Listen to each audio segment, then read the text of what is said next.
Speaker. This bill legislates a small cut to personal income tax, $5 a week next year and then $10 a week a year after that. Now, we rely way too much on personal income tax, and a big driver of this over-reliance is bracket creep.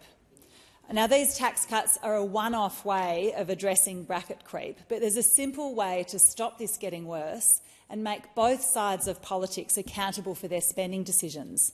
There's only one honest long-term way to address bracket creep, and that's to index our tax brackets. Now, in Australia, you pay more tax when you move into a higher tax bracket. So when you get a raise to cover increasing living costs, more of your income is taxed at a higher rate. So that means people pay higher average income rates every year. That's right, more tax every year. Now, this is bad news for taxpayers and good news for whoever's in government. It means the government gets a slush fund each year of extra tax that they can spend on whatever they want.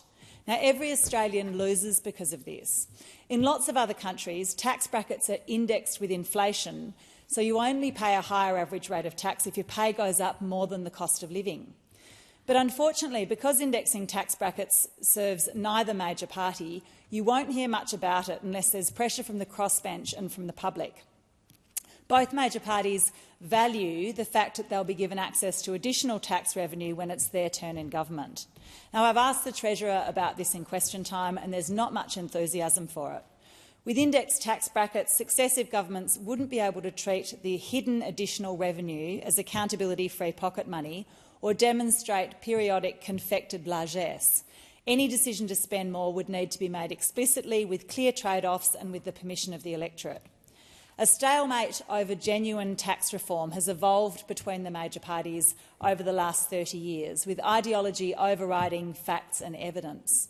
Political leaders are hamstrung by their legacies of promises not to touch anything, so we end up tinkering around the edges like this. Tax policy cannot be taboo. We must design a tax system for future decades.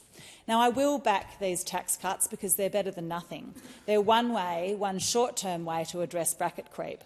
But if the government was serious about transparency and tax reform, it would be going further and prioritising longer-term fixes.